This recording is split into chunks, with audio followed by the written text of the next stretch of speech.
తెలంగాణలోని ప్రభుత్వ ఉద్యోగులకు ముఖ్యమంత్రి రేవంత్ రెడ్డి శుభవార్త వినిపించారు. శనివారం ఉద్యోగ సంఘాల నేతలతో సమావేశమైన రేవంత్ రెడ్డి పలు కీలక అంశాలపై వారికి క్లారిటీ ఇచ్చారు. ఈ క్రమంలోనే పలు కీలక నిర్ణయాలను తీసుకున్నారు. ప్రభుత్వ ఉద్యోగుల రిటైర్మెంట్ బెనిఫిట్స్ బకాయిలను 100 రోజుల్లో విడుదల చేస్తామని తెలిపారు.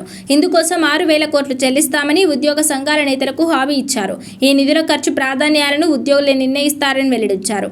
ఉద్యోగుల సంక్షేమానికి కట్టుబడి ఉన్నామని స్పష్టం చేశారు.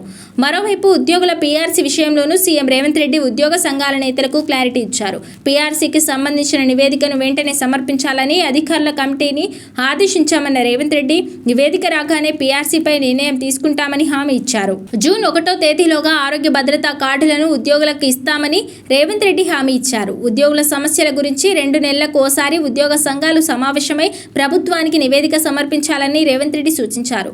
ఉద్యోగుల సహకారంతోనే సంక్షేమ పథకాలను విజయవంతంగా అమలు చేస్తున్నామన్న రేవంత్ రెడ్డి ఉద్యోగుల సంక్షేమం కోసం కట్టుబడి ఉన్నట్లు స్పష్టం చేశారు. ప్రతి నెల 1వ తేదీన ఉద్యోగులకు జీతాలు అందేలా చర్యలు తీసుకుంటున్నామని రేవంత్ రెడ్డి వివరించారు. ప్రణాళిక ప్రకారం ఎలాంటి గందరగోళాలకు తావు లేకుండా ఉద్యోగుల బదిలీలు పూర్తి చేశామని, ఉద్యోగ సంఘాలు ఎన్నికలు స్వేచ్ఛగా జరిగేలా చూశామని వివరించారు. సుదీర్ఘ కాలంగా పెండింగ్లో ఉన్న ఉపాధ్యాయుల బదిలీలను వివాదాలు లేకుండా పూర్తి చేశామని రేవంత్ రెడ్డి వివరించారు. 2 ఏళ్ల కాంగ్రెస్ పాలనలో 67,760 ఉద్యోగ నియామకాలు చేపట్టామని తెలిపారు. మరోవైపు ముఖ్యమంత్రి రేవంత్ రెడ్డితో సమావేశం తర్వాత నిరసన కార్యక్రమాలను నిలిపివేస్తున్నట్లు ఉద్యోగుల జేఏసీ వెల్లడించింది. ఈ విషయాన్ని జేఏసీ చైర్మన్ మారం జగదీష్, టీజీఈజేఏసీ చైర్మన్ లచ్చిరెడ్డి ప్రకటించారు. ఉద్యోగ సంఘాల డిమాండ్లపై సీఎం రేవంత్ రెడ్డి స్పష్టత ఇవ్వడంపై ధన్యవాదాలు తెలియజేశారు.